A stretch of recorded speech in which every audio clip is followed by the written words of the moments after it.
வந்து சென்னையில் வந்து எங்கள் அம்மா அப்பா வீட்டில் வந்து விட்டாருங்க. அப்புறமா அவருக்கு வந்து ஆடுலாம் மேய்க்கணும்னு சொல்லிட்டு நான் சீக்கிரம் போகணுமா அப்படின்னு சொன்னார். சரின்னு சொல்லிட்டு சாப்பாடுலாம் செஞ்சு போட்டு அவர் நல்லபடியாக ஊருக்கு போக சொல்லி வச்சுங்க. அவர் போயிட்டார். அப்புறம் அம்மா அப்பா வீட்டில் தான் குழந்தைய வச்சுட்டு இருந்தேங்க நான். அவங்களும் சொன்னாங்க பிள்ளைங்கள்லாம் போனோன்னே வீடே விரிச்சேன்னு இருந்தது அப்படின்னு எங்கள் அப்பா ஓவராக செஞ்சுட்டாரு. சரிங்கப்பா அப்படின்னு சொல்லிட்டு நான் அமைதியாக நான் பாட்டில் இருப்பேங்க. தம்பி என்ன பண்ணா, அப்போ வந்து தம்பி வந்து ஒரு 10th படிச்சுட்டு இருந்தான்.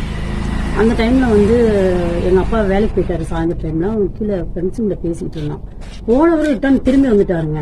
நைட் டைமில் வெளில என்னடா பேசிகிட்டு இருக்கேன்னு சொல்லிட்டு வீட்டுக்கு வர உன்னை பேசிக்கிறேன் அப்படின்னு சொல்லிட்டு வீட்டுக்கு வந்துட்டார். அப்பா திரும்பி வந்துட்டார், வேலையை விட்டுட்டு திரும்பி வந்துட்டார்.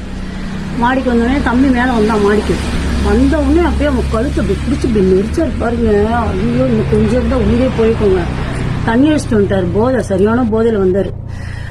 என்ன பண்றதுன்னு தெரியல. எனக்கு வேற கஷ்டமா இருந்துச்சு. நானும் போய் தடுக்கிறேன். அப்புறம் கீழே போய் வீட்டுக்காரவங்க போய் கூப்பிட்டு வந்து கொஞ்சம் இது பண்ணுங்கன்னு சொல்லி அவங்க வந்து பிடிக்கும்னாங்க. விட்டாரு. அந்த அளவுக்கு ஆயிப்போச்சுங்க நிலைமை. என்னால ஒண்ணுமே பண்ண முடியல. அப்புறம் என்ன பண்ணாரு, நான் இருந்தேன். ஏய் முதல்ல அந்த செயினை கழட்டி அப்படின்னு சொன்னாரு. 3 பவுன்ல கழுத்துல போட்டிருந்தாங்க. அதை கழட்டி கொடு. அங்க மாடியில வீடு கட்டி தராங்களாம். அங்க ஒரு ரூமு, ஒரு கிச்சனு, நம்ம அங்க மாடிக்கு போயிடலாம், இது காலி பண்ண சொல்றாங்க வீட்டுக்காரவங்க அப்படி அப்படின்னு இருந்தாரு. நான் போனதுக்கு அப்புறம் அங்க பிரச்சனையா இருந்திருக்க மாட்டேங்குது.